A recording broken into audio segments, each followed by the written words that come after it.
Hi everyone, my name is Bobbie Mooney and I'm a campaign director and staff attorney with 350 Colorado. And I'm Heidi Leathwood. I'm climate policy analyst with 350 Colorado.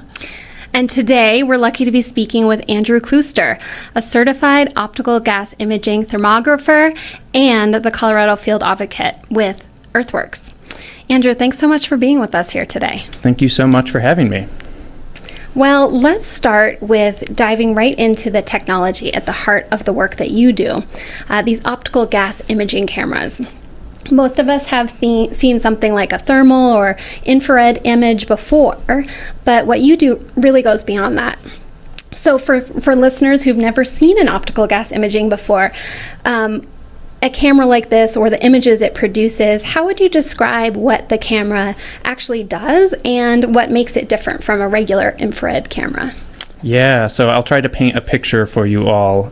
So an optical gas imaging camera, or OGI camera for short, is a piece of technology that was really specifically designed for the oil and gas industry in order for them to do what is known as leak detection and repair on their facilities. And the reason that they can use these cameras for that purpose is because they are infrared cameras, but they're specially designed to really hone in on the primary pollutants that are going to be released from an oil and gas facility, which are methane and other volatile organic compounds, and visualize them. So ordinarily, these are compounds that our human senses cannot perceive. We can't see them. They're oftentimes odorless.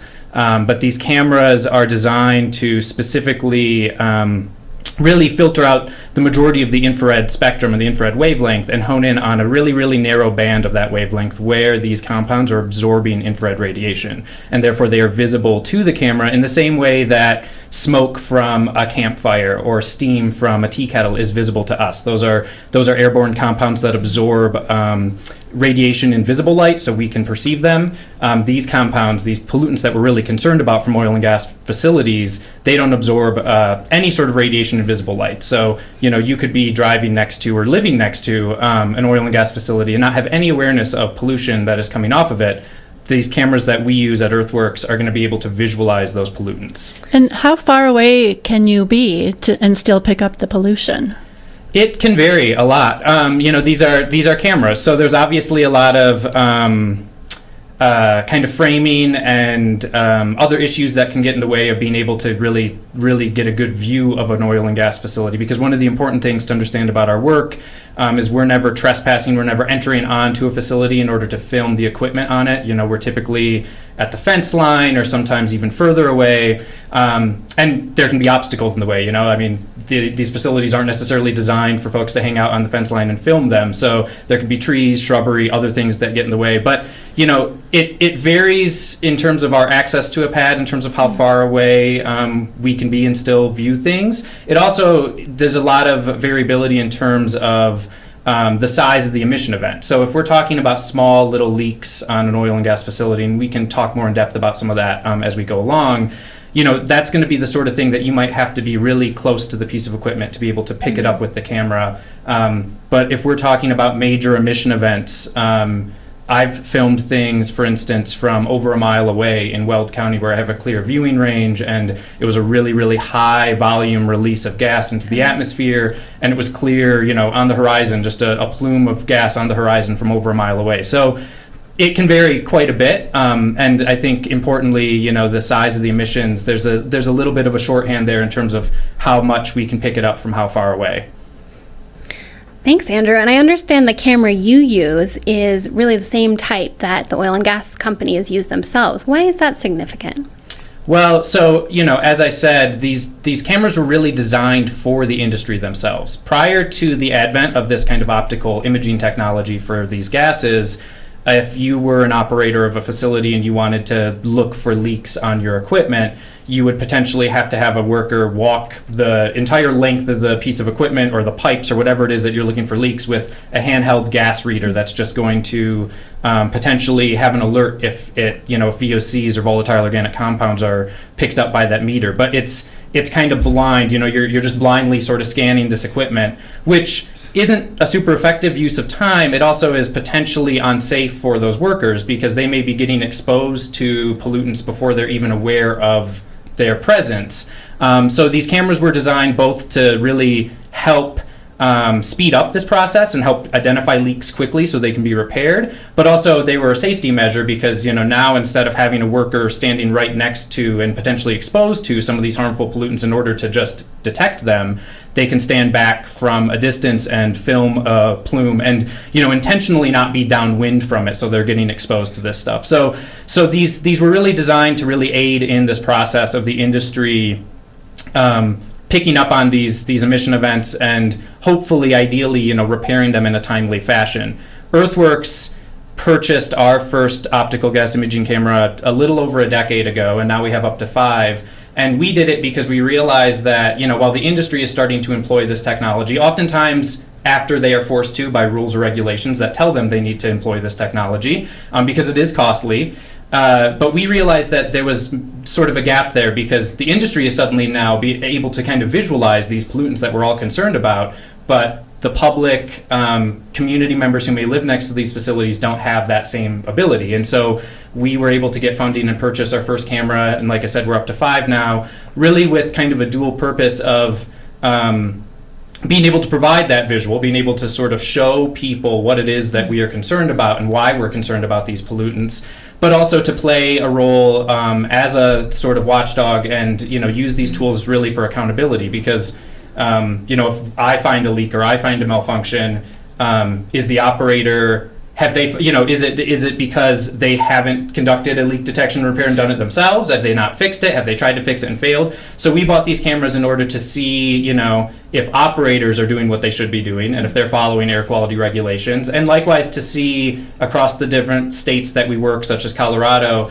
if the rules and regulations that are being passed by these states, if those are being effectively enforced, if operators are actually being effectively held to the rules that are being put on paper. So really a kind of two sort of pronged purpose with these cameras, and using them in a way, honestly, that they weren't necessarily designed to be used. I mean, the industry doesn't use them for public education purposes. You're not going to see Chevron or Oxy putting up videos of methane plumes from their oil and gas well pads. Right. Yeah. So what do you do with all the videos once you have them? Are they available to the public, or do you report things to agencies, and then what happens next? Absolutely, yeah. So all of the videos, well, I shouldn't say all of the videos, but all of the videos that we use to file complaints on potential non-compliance with air quality regulations or potential violations of air quality rules, all of those go up on YouTube, so that we can be absolutely kind of transparent with what we're observing. And if anyone wants to push back on any of our evidence, they are able to do so. And I'd say, a lot of the filming that we do is for that purpose. A lot of the times if I'm going to record an emission event, it's because I'm potentially concerned that something is malfunctioning or something is leaking or something is otherwise, again, a violation of a rule. That's not always the case. I mean, sometimes there are videos that we put up that are really more for kind of raising awareness of what I would consider to be kind of gaps in our regulatory oversight of oil and gas pollution. So for instance, during drilling and fracking on well pads, there's a lot of sources of emissions that are still not really fully regulated, even in a state like Colorado where we have strong rules. And so if I film emissions from fracking engines, for instance, that's not necessarily something I'm going to share with the state in the form of a complaint, because there's not really any sort of regulatory oversight that is right now allowable on that kind of equipment, but it still is useful for the public to know. And it's especially useful for people in communities in Colorado who live next to facilities that are potentially being drilled and fracked, to know what the pollution looks like from those facilities. So a lot of it is shared with regulators or shared with agency staff to try to get operators held accountable. But there's also quite a bit of the footage that we put up that really is kind of serving this purpose to educate folks about what is going on at these facilities, because there's a lot that still kind of slips through the cracks, even in Colorado. So people could see them on Earthworks YouTube? That's one of my questions. And then another is, what do the regulators say when you present this evidence to them? Do they listen to you? Do they regard it as credible? Yeah, we have I don't know the URL off the top of my head, but we do have a YouTube channel, and it's supposed to be a place for all Earthworks videos, and so, every once in a while, in between all the videos of like sad videos of pollution, you might find a video of like a staff member talking about something, but it is overwhelmed with hundreds and hundreds and hundreds of videos of polluting facilities from Colorado, New Mexico, Texas, Pennsylvania, all of the states that we work, and we've also increasingly been doing work internationally, so you'll also find videos of pollution from Mexico or Colombia on there, and I can just tell you right now, it can be a bit of a slog. So, if anyone is ever curious about specific videos or anything like that, feel free to reach out to us because we can point you in the right direction. It's a large body of evidence that we've been gathering for over 10 years. And always happy to kind of share details as to like what we're finding if, you have a specific interest in a type of facility or a certain geography. Can definitely point you in the right direction to what we've collected in that regard. And to your second question, it's been a saga, a journey, I should say, over the last 10, 11 years in all of the states that we work, but even in Colorado to really move from a place of, I think, being seen as just activists running around with cameras that we don't understand to building up our credibility and building up a relationship with these regulators whereby if I do share evidence with them, they take it seriously. And it hasn't been, a linear sort of like story of progress. There's been fits and starts, and it's hard because we're collecting data, we're collecting visual data that demonstrates potential noncompliance or demonstrates potential issues, but we're also advocating for stronger rules and regulations. And so achieving that balance can be difficult, and, from the regulatory standpoint, they sometimes see our stuff, or have historically sometimes presented our stuff as potentially slanted because we have an agenda. Even though I'm putting the camera on a mission event and I'm pressing record, there's this concept that because we're using this to sort of advocate for better rules or advocate for communities, that there might be some bias to our evidence. And over time we've been able to both kind of work to improve rules and pass legislation, and in Colorado now also just develop a good relationship with the regulatory agencies to the point where most of the time, well, I shouldn't say most of the time, but a significant amount of the time, if I film something that is potentially due to, and is pretty obviously due to something that might be leaking or malfunctioning, the way that the process typically works is the state regulators are going to take that video, they're going to share it with the operator, and then the operator is going to inspect their site and potentially repair an issue if an issue is present. And encouragingly, I would say, I don't know the exact percentage off the top of my head, but over a third, especially more recently in the last couple of years, as we've sort of like built towards this success. Over a third of those observations that I make typically do result in operators reporting repairs. It's really important, though, for folks who are listening in to understand that this is still kind of a model where the operator themselves is being handed this evidence that I have gathered by the state, and then they are going out to their facility and they are looking at their facility and they are then reporting back to the state if they fix something. So it's encouraging. It's better than what it used to be when we first started taking these cameras out and trying to get a response from regulators and a response from operators, but it still is kind of premised on a self-policing model. And so while it's good to see this kind of better response, and it's good to sort of observe the fact that we've gotten to this point where if I am filming something, an operator might actually go out and fix something, and I can in some cases verify that potentially that has happened because I'll revisit the site and check to see if that the emissions are still ongoing. But it still is a system in which these operators are kind of given the final word. They go out, they inspect, and then they tell the state what they did or didn't find. And so in all those cases where a repair wasn't made, it's my word against the operator sometimes. And ultimately, even though our evidence is, I think, more respected than it used to be, if you're weighing them on a scale, they're not evenly balanced, and the operator still gets to sort of like have the final say when it comes to their facility. And if they claim that something I filmed that I'm pretty sure is an equipment malfunction is actually due to some exempt kind of like category where they're allowed to pollute, then that statement will probably carry at the end of the day, and my evidence won't be able to counter that. And so there's still work to be done. We've made progress, and again, built a kind of like relationship with these agencies whereby they do trust our evidence, but it still isn't.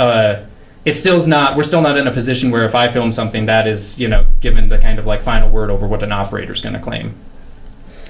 I see. Well, tell us a little bit more about what you do find when you're out there. What kinds of pollutants are we seeing through your camera, and what maybe we can't even see, despite the incredible technology of your OGI camera? Yeah. So I probably should have went over this when I was talking about the camera initially, but these cameras, what they're specifically designed to see are a class of compounds known as hydrocarbons. That includes methane, which we all know, or hopefully most of us know at this point, is a major greenhouse gas. It's much more potent than CO2 at warming the atmosphere.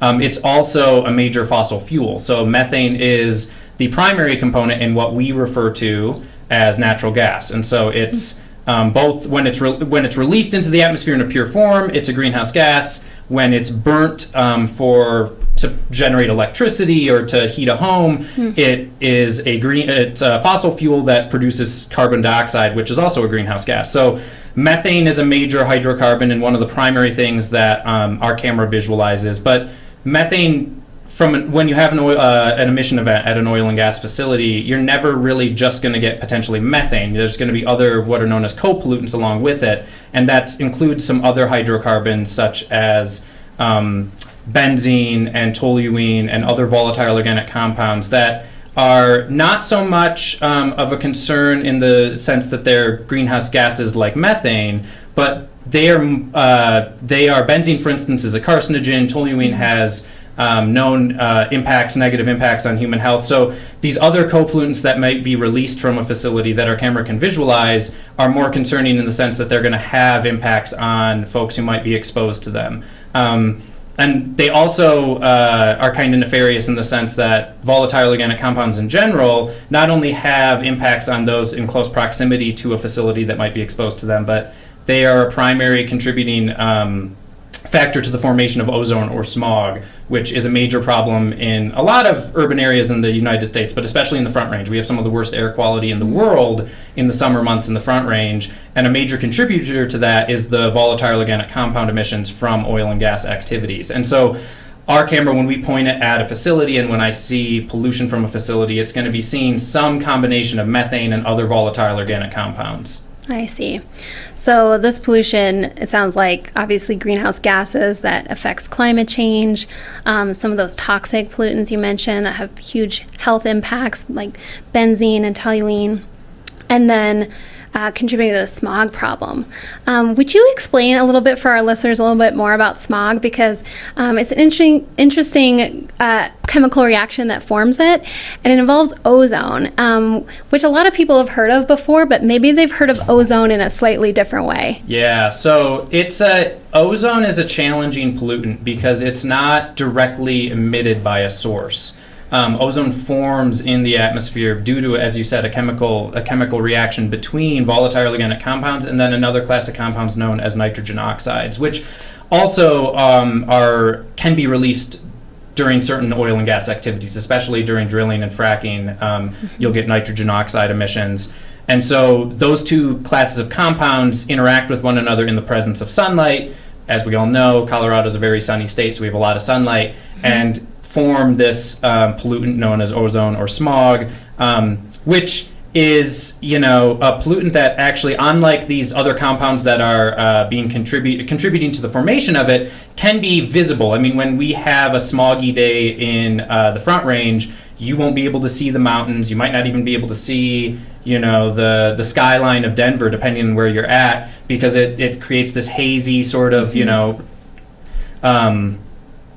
again, I mean, smog is the best descriptor for what it is, but it's a challenging pollutant because not only is it you can't control it by looking at a specific source and being like, okay, this source is emitting a bunch of ozone, we should control it. You have to look at all these contributing factors, and weather obviously influences it. And our geography makes it challenging because of the way that the Front Range is just, the topography kind of traps air in certain places, and so you get this pollutant forming. But it's I always like to say when we're looking at an oil and gas facility, there's kind of like a three scales at which there's impacts. There's impacts immediately around a facility because of volatile organic compounds and the way that, if you're exposed to them, it's going to impact your health. And then there's this regional sort of impact, because any facility anywhere, regardless of, or at least in this region, regardless of how close it is to a school or a home or someone who might be impacted by the pollutants immediately, is going to be contributing potentially to this ozone issue, and that's a regional problem. Ozone isn't, it's a regional sort of blanket of a, dangerous pollutant that just hangs over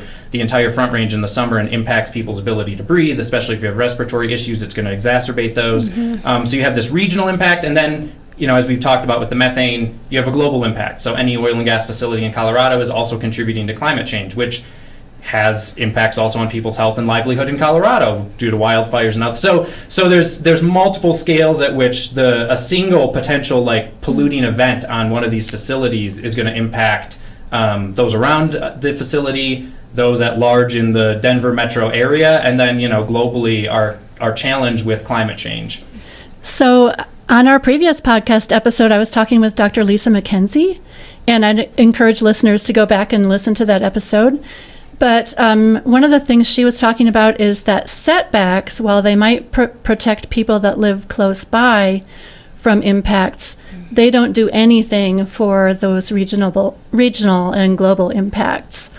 And then another thing I was talking with her about is the fact that there's been a recent study that shows that health impacts or health risks, I should say, are greater during the drilling period and during the fracking period. And so presumably there's more pollutants emitted during those stages.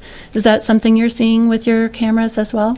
Yeah, I think it can vary. I think in general, during drilling and fracking, you still have a tremendous amount, and I'd say a pretty consistent amount of pollution, because these are massive undertakings to drill, a mile down and then horizontally, and then to frack, they're taking all of this chemical concoction and pressurizing it and shooting it under the earth to literally crack open the layers of the earth to get the gas and the oil flowing, and that takes a lot of energy. And so, they're running big engines. Oftentimes they're gas-powered engines now. They used to be diesel-powered, but those are burning gas and putting pollutants into the atmosphere. And so it's while these processes, while the drilling and fracking processes are going on, you have a lot of really big, heavy kind of polluting equipment that is running potentially day in and day out, 24/7. And so there's just a really consistent level of high pollution from those periods.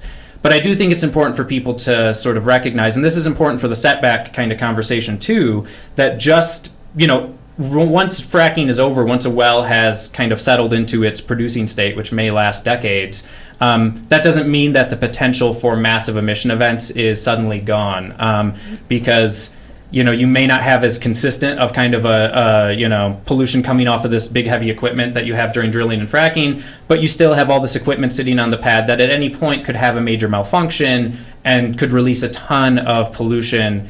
And you also have activities that need to occur on well pads even after the drilling and fracking that can be major polluting events, such as maintenance. During maintenance events on well pads, oftentimes in order to safely operate on a piece of equipment, they will depressurize it. And what that means in the context of the pollution that we're talking about is they just vent it directly into the atmosphere. And so some of the most significant emission events I have seen have been after the drilling and fracking period during maintenance activities on well pads where they're depressurizing equipment. So that may not be happening every day, like, the pollution during drilling and fracking, but there still are concerns even after those periods have concluded, those activities have concluded. You can still have emissions that are harmful to, nearby people and also harmful in regards to ozone and the climate. So I think that's really important. But in general, I think, that makes a lot of sense that you're going to see potentially the majority of health impacts during those drilling and fracking phases. But I also think it might be too because a lot of studies have sort of focused on those phases really heavily too, because one of the things that happens is, drilling and fracking, there's a lot of big equipment that's really visible to people, and so there's a lot of concern from communities when those activities are ongoing. Once a well pad becomes a producing well pad, the big drilling rigs, all the other stuff gets hauled away, and I wouldn't say it generally just it completely blends into the background, but it starts to become just a factor in day-to-day life. Like the drilling, the fracking's over, you don't have as much noise, don't have as much truck traffic, don't have as much dust. You may start to just forget about the well pad that's sitting there. But, as we talked about earlier, humans are not able to perceive this pollution that could potentially be coming off of it, even if it's having an impact on you. And so I think it's really important for people to understand that while there is, and I think for good reason, a lot of focus on drilling and fracking, and especially because those are, as I discussed earlier, there's a lot of activities, a lot of pollution that occurs during those periods that isn't really regulated all that well. I think it warrants a lot of concern. I don't want people to think that once a well is a producing well pad that it's suddenly safe. And that's one of the challenges that we have with the setbacks as well, is that they're really focused on trying to keep drilling and fracking away from anyone who's nearby residents. But once a well is producing, a lot of the times in a lot of jurisdictions, homes can then be built up close to, potentially right up to alongside the fence line of a facility, with this understanding that, there's not this consistent level of emission, so people aren't going to face, as much potential impacts. But again, that's all basically premised on the idea that you're not going to have any sort of major sort of malfunctions, and that, any maintenance events that may occur might not have impacts on the people nearby. So yeah, I think in general that is true, but there's a caveat there, which is that there's really no safe period. There's no really part of the life cycle of an oil and gas well pad in which pollution is not a possibility, and that pollution couldn't be harmful to people. One of the biggest success stories I've ever had in this work was working with a community north of Fort Collins to get an oil and gas, some really problematic oil and gas well pads shut down. And those were very, very old, very small well pads, like single well pads. But the emissions coming off of these facilities were significant enough, despite the low levels of production and the age of these facilities and the relative size compared to some of these big multi-well pads that we're seeing coming in the Front Range, that the pollution from those facilities was still significant enough that people were getting headaches, people were getting nauseous, they were having health impacts on nearby people. So I think it's really important for people to understand that this equipment in general, these facilities in general, are a potential source of dangerous emissions, regardless of their size, regardless of their age, regardless of what stage of the life cycle they're in. So it's a good thing you're running around with your camera capturing all the things we can't see. Sometimes, yeah. Yeah, it definitely reveals there's a lot more going on at those sites than you think, driving by, on the road, seeing it out in a field or in a neighborhood. You don't realize how much is actually going on there.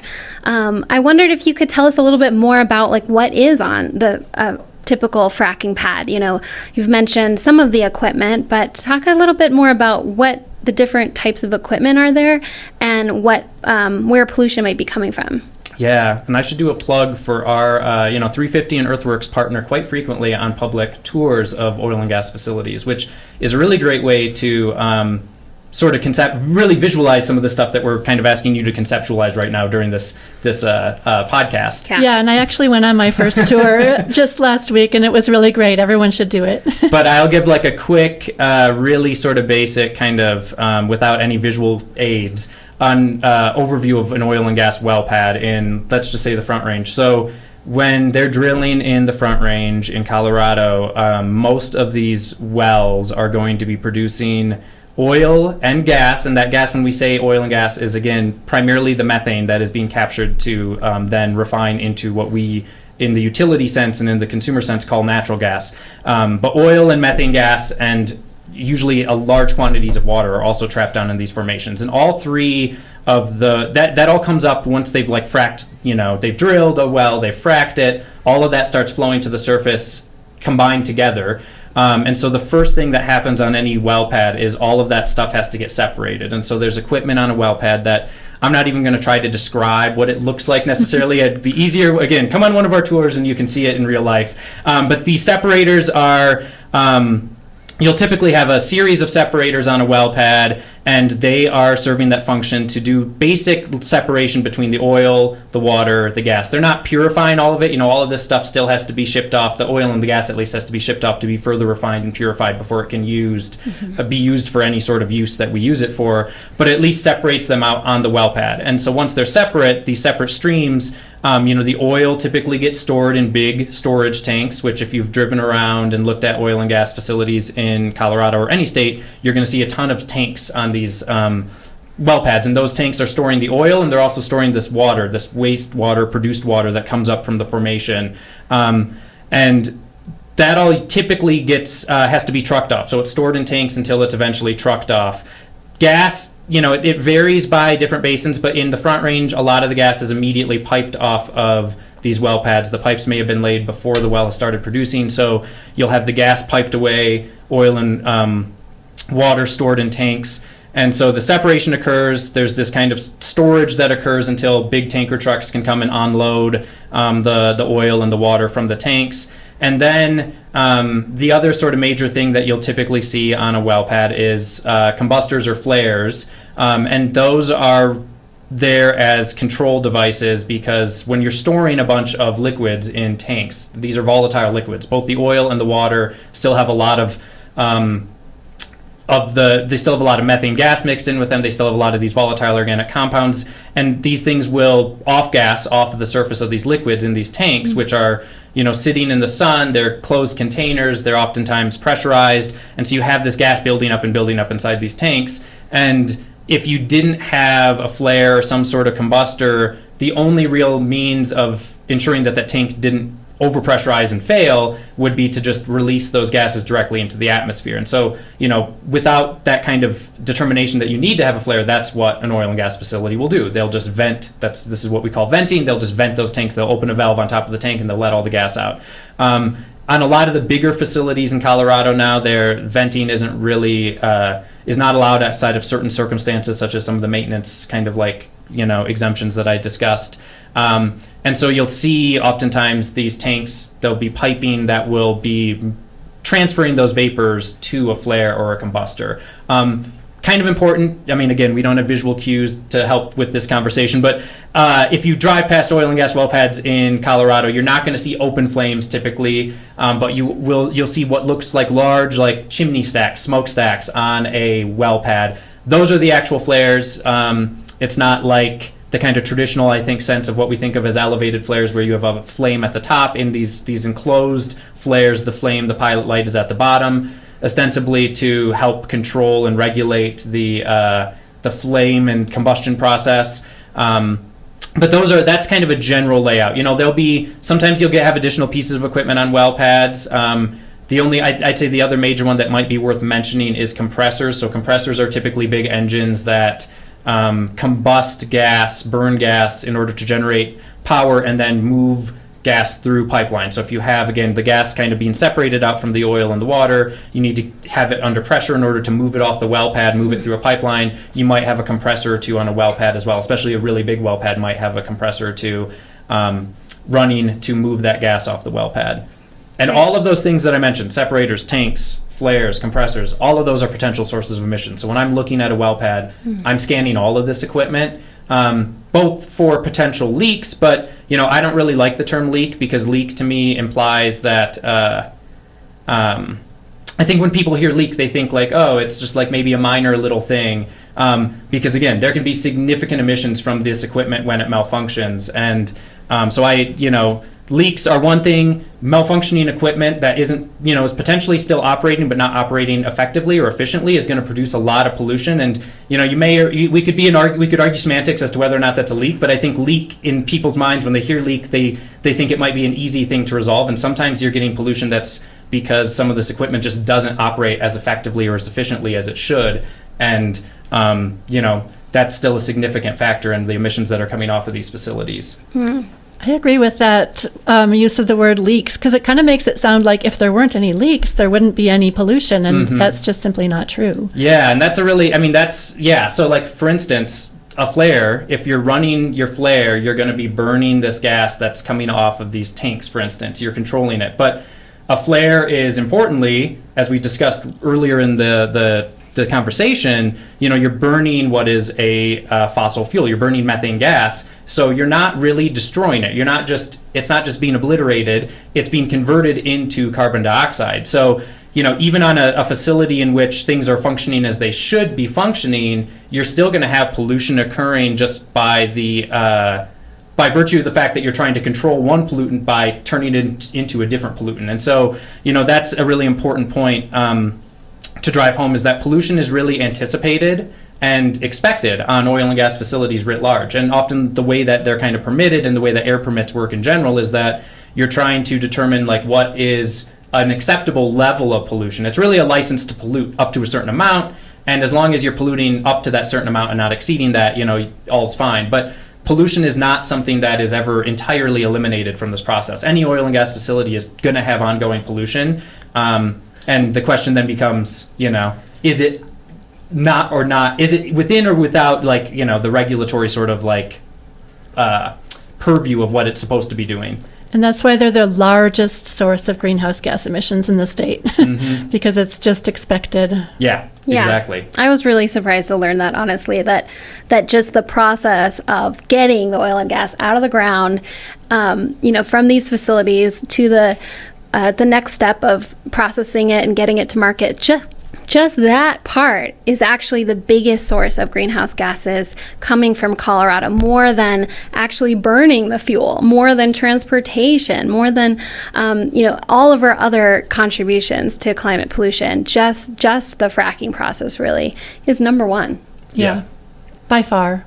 Yeah, and again, it's in part because there's only so much they can do. In an ideal world, they're making sure that there are no leaks, and they're making sure that their equipment isn't malfunctioning, and that is good, but it doesn't mean that there's not going to be pollution at these facilities, or there's not going to be pollution associated with the drilling and fracking, or there's not going to be pollution associated with the trucks that have to come and unload the tanks, or all the truck traffic in general when they're doing, people are coming to do work or maintenance. I mean, there's a lot of pollution associated with the extraction and production of oil and gas, let alone, the rest of the supply chain, even to the point where it gets to the consumer and then you're burning it in your car, burning it in your home. That's down the line from all the pollution that's already occurred just to get it there. Yeah, pretty remarkable. And one piece I wanted to touch on that you raised about flares specifically, this was something interesting when I learned about it for me, is that, the reason why the flare is operating, the reason why they're burning some of the gas that's coming out of this process is to reduce the pollution, right? Mm-hmm. That's the point of burning it, is to make that pollution coming out of there, less harmful, with less impacts. But there's a problem with flares. And I wondered if you could share with our listeners what I've learned from you about how they are supposed to operate, and then how they operate in the real world. Yeah, so flares are, they are a control technology that is deployed on oil and gas facilities, and not just on well pads. If you've ever looked at a big refinery, they're going to have huge flares. Ostensibly the idea is that you are mitigating the impacts of the pollution that could otherwise be coming from that facility, because you're burning some of it off. You're converting some of it to CO2, which again still is a greenhouse gas, but is much less potent than methane. But flares themselves, when you're burning and converting this stuff to CO2, there's other pollutants that are also produced. So sticking, let's just say, to the well pads right now, because I want to mention something about refineries and the bigger flares, but well pads in Colorado where you have these enclosed flares, really important to understand that no combustion process is ever going to be 100% efficient. So regardless of the intention behind it, you're always still going to have some methane and some other volatile organic compounds escaping from that combustion process. And the industry has determined that these enclosed combustors that they use in Colorado are more efficient than traditional flares, like you might, again, picture on a refinery with a big flame, because they can control the flame and because it's at the base of the stack. They say that it's 95% to 98% efficient at burning off and destroying the methane and the VOCs that are rooted to it. What that actually means in reality is sort of like anyone's guess. One of the important things about our cameras is when I point it at a source like an enclosed combustor on a well pad in Colorado and I see methane and VOCs coming out of the top, I'm not able to quantify, or really get a sense of the volume. That's just not, it's a limitation of optical technology. We can see the plume, we can observe it, we know where it's coming from, but you can't really measure it from a distance like that. So, I'll oftentimes see significant amounts of emissions coming out of these enclosed combustors all across well pads in Colorado. And whether or not that's the emissions that we can anticipate from a flame that is, 95% efficient, or if that is a flare that's actually much less efficient than what's advertised, that still is kind of an open question. The state of Colorado is trying to get a better sense of the efficiency of these combustors, but That's a long process that's going to play out for years, where the operators are doing efficiency tests on all their combustors, and they schedule them years in advance. And I'll film a bunch of pollution from a combustor. I'll inquire about whether or not it's had an efficiency test conducted, and the operator will tell me, or they'll tell the state, who will then tell me, well, that we're going to test that in May 2027 is when it's scheduled to be tested. So I mean, there's an attempt to get better data, but it still is, which I'm sure is a point we'll continue to return to. A lot of this data is being generated by the industry themselves. They're the ones that are telling us how efficient these devices are. Now that they're being required to test them, they're the ones doing all of the testing that will, I guess, reinforce how efficient their combustors are. But the other important point is, in Colorado, even though on well pads, most oil and gas well pads, you're going to have these enclosed combustors. There's a lot of bigger facilities in Colorado, which are known as midstream facilities, so gas plants, compressor stations. We also have the big refinery in North Denver, the Suncor refinery. All of those facilities are still going to potentially employ elevated flares, so traditional sort of flares, not these enclosed combustors. And one of the things that's important about those flares is those are just assumed to be, there's no real number that you put on it in terms of how efficient they are. They're really hard to control. The flame is at the top of this giant stack. It can be really hard to manage for efficiency. And so I'll oftentimes, when I look at these flares on gas plants in Colorado or at the refinery, you'll see a ton of emissions pouring off of them, methane and VOCs, because they're not burning it effectively. But you'll also sometimes have from those bigger flares, particulates. You'll have black carbon or soot. Other things that are produced by this process of burning methane, which all have impacts as well. So I think it's really important to kind of understand that flaring in general, even if it was clean, even if it was as efficient as advertised, you're still getting CO2, you're still potentially getting particulate matter produced, you're still getting other pollutants that are harmful, but yeah, you might have mitigated some harmful pollutants in that process. So going back to the equipment that you were talking about, and I work a lot in regulation, so I'm interested in this. Is all of that pollution and all of those pieces of equipment, does it fall under regulation, or are there any gaps there? I think maybe some of it is considered temporary at the Air Quality Control Commission. Yeah, one of the challenges, and this isn't unique to Colorado, this is just a challenge with the fact that we are still using a over 50-year-old piece of legislation, the Clean Air Act, to regulate air quality in the U.S., is that when an air permit is given to a source on a facility, it's only really given, they only have to apply for air permits for what are known as stationary sources. So if a piece of equipment is installed on a facility semi-permanently, or at least it's intended to be there for a long time, then it will have to potentially go through an air permit process.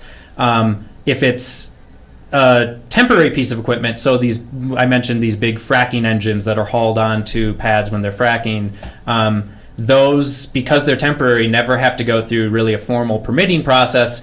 And the really important thing to understand is, these permits are basically like the regulatory, it's like regulatory vision as to what's going on these well pads. And if a permit doesn't exist for a piece of equipment, it may as well not exist from a regulatory standpoint, because there's no real estimate of the emissions from that piece of equipment. There might just be a manufacturer sort of estimation, but there's no permitted estimate that you can look to or aggregate and really get a sense of the amount of emissions coming off of this equipment on these well pads. But there's also no actual ability for the state to intervene and do anything about a piece of equipment. So if I'm looking at a piece of equipment that doesn't have an air permit, and I see what I think might be an issue, like a malfunction, they can potentially ask an operator to fix it, but they can't force. There's no enforcement mechanism. The permits determine what is and isn't enforceable. And so if a piece of equipment doesn't have a permit, it's essentially allowed to pollute with reckless abandon at that point. Yeah. And what you said about aggregating, I know that on a well pad, for instance, there might be dozens of individual pieces of equipment, and they each have their own air permit, but they don't look ahead and model how much they all will pollute altogether. Is that?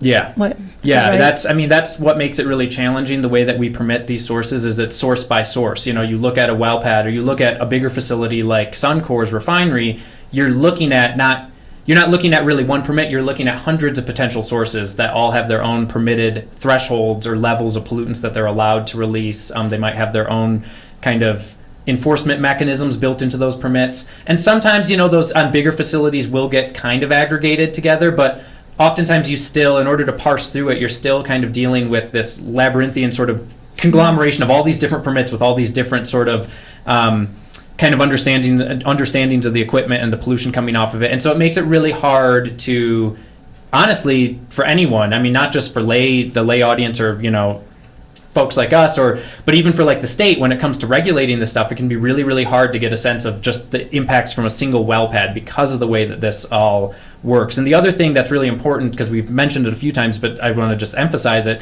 a lot of these permits are based on estimates. They're not based on actual measurements, where, very rarely are sources of pollution measuring the amount of pollution that's going into the atmosphere during their operations.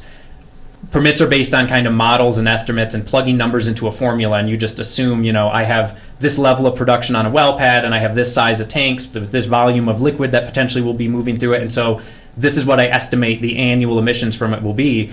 And that's really important because, if you estimate it below the threshold at which you're required to do anything about that pollution, and this is where it's going to sound ridiculous and absurd, but this is just the way it works. If you estimate that the emissions on an annual basis are below the level at which you need to control those emissions, so install a flare, for instance, to burn off those tank vapors, then you're not required to control those emissions at all. And so you can just have a tank venting directly to the atmosphere without any sort of like intervention. And so whether or not that actually ends up being below the threshold that you've estimated is kind of anybody's guess, because you're not actually measuring at that point. You're just estimating that you're below a threshold, and then you therefore don't have to control. And so it's really important to understand that, these permits are based on, even our understanding, if we have, these permits on a well pad, and this equipment is permitted, so it's not temporary like we discussed, there still is this kind of question mark as to whether or not we're getting a clear picture, because it's all based on estimates. Yeah, and how do you think we could move to measurement, and what difference do you think that would make?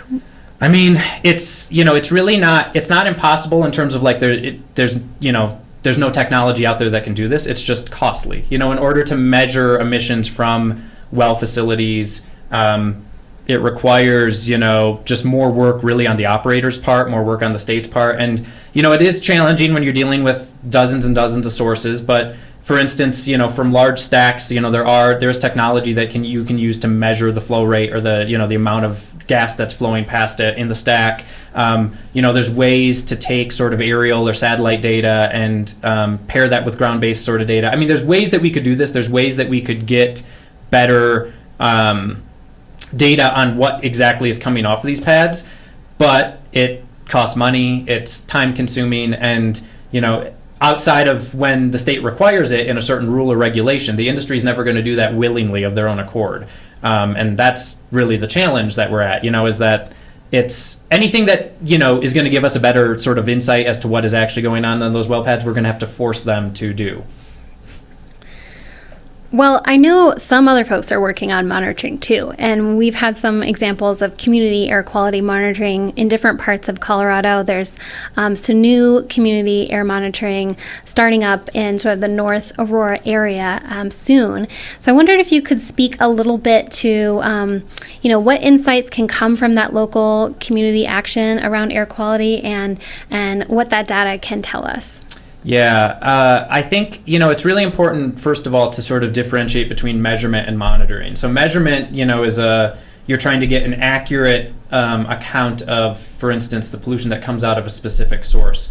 When you're doing monitoring, like the monitoring that Black Parents United Foundation is hopefully going to be able to embark on soon, you're really looking at what pollution may be impacting a certain community, or you've positioned a monitor in a place where you're hopefully going to capture any sorts of emissions that are coming from an oil and gas facility, for instance, and then crossing the fence line into a certain community. And so it's a slightly different question that you're trying to answer, and I want people to be sure that you don't conflate the two, because monitoring is really important, but it is different than measurement, and measurement is something that is also really important. But in terms of monitoring, I think it's really important for people to understand that for so long our understanding of these impacts, again, has been basically what people can either piece together with sort of partial data or their own experiences in their bodies in terms of what they're feeling.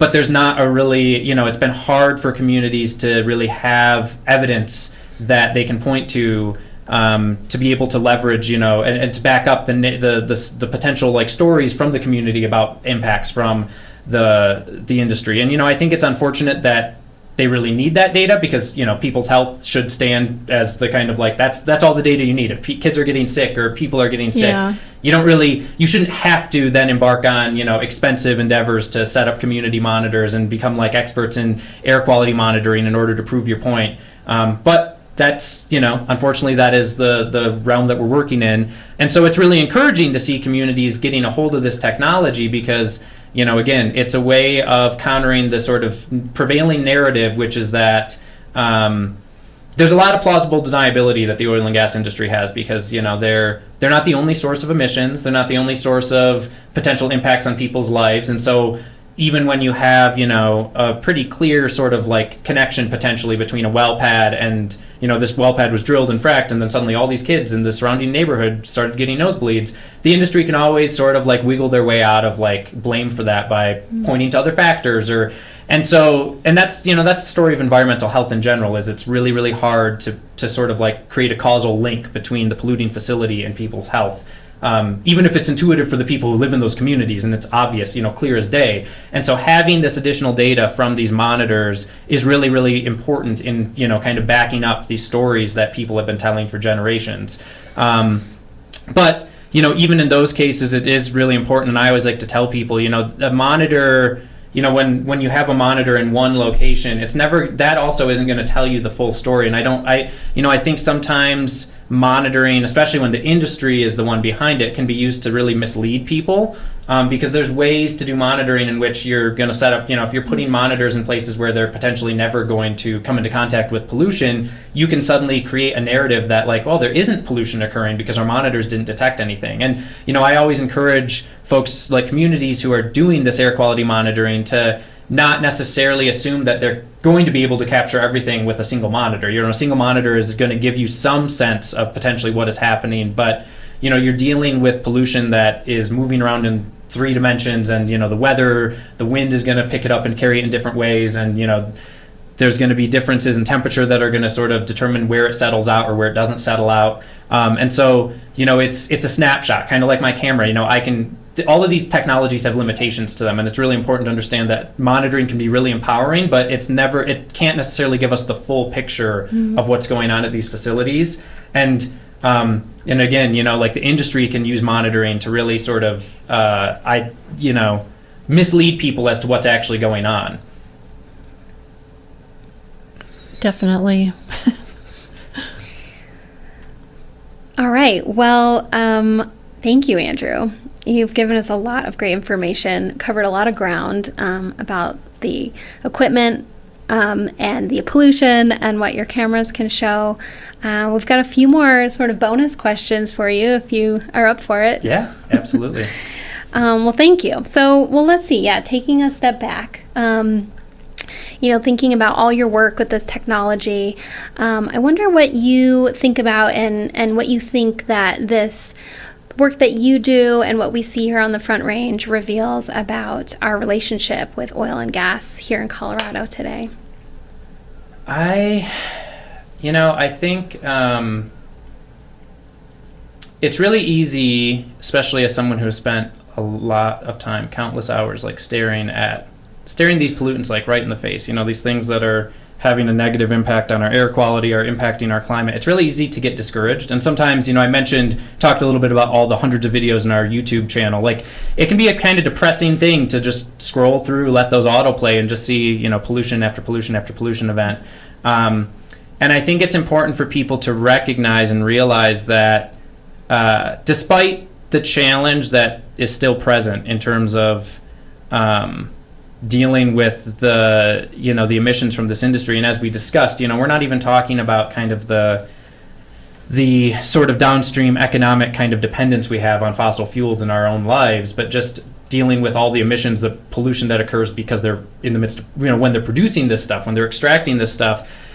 I think one thing to, and maybe this is just my own sort of way of like trying to console myself, but I mean, the fact that we have the ability, you know, whether it's our cameras, whether it's the monitors that groups like Cultivando and Black Parents United Foundation have been able to secure funding for, whether it's just honestly like this conversation that we're having today, we're so much more knowledgeable about this industry than we were even 10 or 15 years ago. And so, as I think overwhelming as it all seems, and how it kind of, you know, and that can be really kind of discouraging at times to, again, sort of like look at this problem straight in the face and be like, wow, we are still so far from where we need to be in terms of bringing down emissions and dealing with climate change.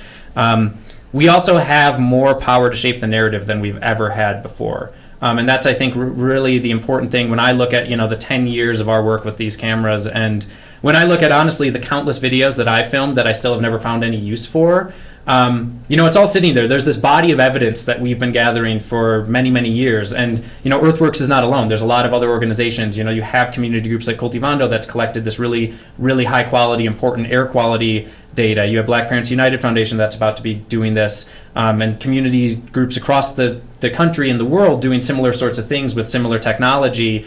We're building a body of evidence that makes it harder and harder for the industry to discount the impact that they're having and to discredit, you know, our concerns. And so I think, you know, as overwhelming and sort of discouraging as it can be, we're also better positioned to do something about this than we've ever been, because we have more awareness of things, and it's harder for them to pull the wool over our eyes. You know, like that's impossible when we can visualize the pollution coming off of their facilities. Yeah, and I appreciate so much your role in increasing our body of knowledge there. Yeah. It's just been so important.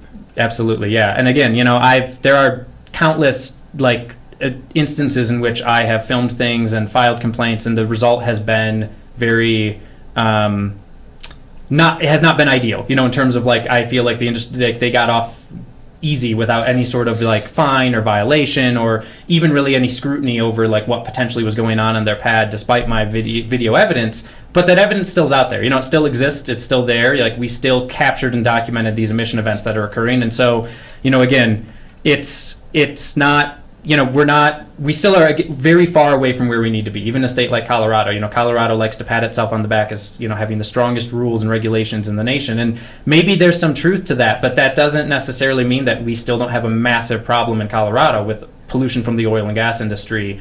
And we still don't have a lot of work to do. And I think that's the other thing I, you know, think about constantly is, you know, it's creating this body of evidence, but it's also kind of pointing us, you know, a lot of the times I feel like my work is also kind of, at least for me, sort of indicating where we still are, you know, when, like, for instance, when we're talking about drilling and fracking, you know, all of the stuff that we still haven't actually, even the state hasn't even been able to tackle, you know, doesn't even really have oversight of, which is an opportunity, really. I mean, it's kind of depressing that, you know, there's all these sources that are still sort of outside of regulatory oversight, but it's also an opportunity because we know things that we could do to potentially bring some more of this under control. But I mean, ultimately, I think, you know, at the end of the day, too, as we've discussed, there's only so much, you know, there's only so much that we can do to mitigate. And, you know, you have to start thinking about, like, for me, you know, when you sit and look at videos and videos of pollution, it also you have to start asking that bigger question as to, like, okay, what is this really the sort of like industry, economy, like society that we want to live in? You know, do we want to live in a society where certain amounts of pollution are just accepted, certain impacts from that pollution are just accepted, certain communities get, you know, are sacrificed in that regard? Is that really the world that we want to live in? And I think, like, you know, all of this visual evidence, all of this other data also contributes to this larger sort of argument that, you know, posing that question for people to sort of answer for themselves, because it becomes harder and harder to ignore that question when you start to observe just the sheer amount of impact that is occurring out there. Absolutely. Well, based on looking at all that pollution and seeing, you know, such a up close and personal view of some of the problems and some of the challenges, I wonder if you have any ideas about what changes would have the most impact. If you could change one thing about how we handle oil and gas air pollution in Colorado to make the biggest impact for our people and our environment and our climate, what change would you recommend? I don't want to, you know, I have a lot of like very technical ideas that are not going to be super compelling to people unless, you know, you have a really clear understanding of what it is I'm talking about. I mean, I think on a basic level, one of our primary sort of goals in our advocacy for years and continues to be which would flip all of this. I mean, we still live, and I talked about this a little bit at the beginning when we were talking about the challenges we still have with our evidence being taken seriously, or having to build credibility up over years and years and years. Is that like the way that we permit and regulate air pollution in the state of Colorado and in the United States in general is there's never really any accounting for the burden of like proof. The burden of proof is always on the side of, we're the ones who have to demonstrate. We're the ones who have to demonstrate that this industry or this facility, for instance, isn't doing what it should be doing, or this operator is causing harm. That's never flipped. It's never that the operators or the industry has to go out of their way to demonstrate that they're not going to have a ton of harm on a community, or this development isn't going to contribute more to our ozone issue, or isn't going to contribute to climate change. It's always us having to argue, point to the data when we're arguing in front of state agencies. Like, look at how much they're even just estimating they're going to pump into the atmosphere. That's surely going to have an impact on our, air quality, right? That's surely going to have an impact on the climate. We're the ones always in that position of having to argue for the harm. And I think, like, if there's one change that I could make, if you could flip that script, if you could flip the entire system around so that this industry actually had to proactively demonstrate before they developed any new well pad, that well pad wouldn't have tremendous amounts of negative impacts, it would make our jobs a whole lot easier. We would have a much easier time preventing development that was going to harm communities and harm the climate and harm, air quality in the environment, if we weren't always kind of on the back foot having to sort of make that argument from a stance of, again, oftentimes without all of we're using the industry's own data, basically, that they're self-reporting to make this argument. And that's not even probably, we're undershooting the actual impacts they probably are going to have, but that's what we have in front of us to try to sort of demonstrate this point. But that's what I would change. I would change, we shouldn't have to be the ones we know that there's harm. We know that harm is, significant. We shouldn't have to be the ones when every new well development sort of like proposal comes up in front of the state to have to argue that over and over again. Hear, hear. Yeah. Kind of going back to the fact that the industry probably isn't super happy that we have all of this data and have these cameras. And also with the experience of being on the tour, and when we were there at the fracking site, and all of a sudden, we'd been there for a while, but then a car pulls up and it just sort of idled there watching us. We were leaving anyway, but I was wondering what was going to happen. I'm wondering, I know you try not to trespass, or you don't trespass, but what kind of reaction do you get from operators when you're there videoing at their sites? When they act kind of dodgy like that, to me, it's like, well, if you act like you have something to hide, then you probably do. But I think ultimately, for the most part, I try to be respectful as I can be in terms of, I'm not going to pull up right in front of their driveway and film from their driveway and block, their trucks from coming in and out. I'm going to be in a place where I'm somewhat inconspicuous. And despite that, I'm standing there with a camera on a tripod, a giant clunky camera on a tripod. So sometimes that does invite, suspicion. And oftentimes, if there's someone who's observing me in a situation like that, they will come up and talk to me. In that case, that person never came up and talked to us, but sometimes they will come up and talk to me and want to know what I'm doing. And, I never try to hide or conceal what it is that I'm doing, because I'm not doing anything that's illegal, and so oftentimes I honestly just hand them my business card, and that's usually the end of the interaction, because I think it's like too formal of a sort of response that they're not expecting. But I'd say in general, the majority of the time I'm not in any way harassed or even confronted by oil and gas workers. Oftentimes it's important to understand that a lot of the people on and off a well pad on any given day may or may not even work for the operator. They may be contracted to do certain stuff. Especially when they're doing maintenance activities or drilling and fracking. A lot of those are done through subsidiaries and contractors, and so the actual workers on this pad may or may not have much affiliation to the owner of the pad. And ultimately, as long as I'm not preventing them from doing their jobs, they're most likely probably not going to come up and harass me.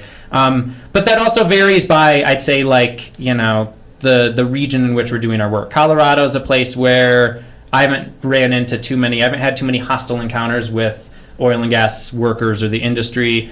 It's different in Texas, for instance. The few times I've been in Texas and filmed stuff, I've had the sheriff called on me, so it varies. And, I think the sort of local politics also plays into how acceptable it is for someone to be standing on the side of at the fence line of the facility, pointing a camera at it in terms of what they're going to do and their reaction.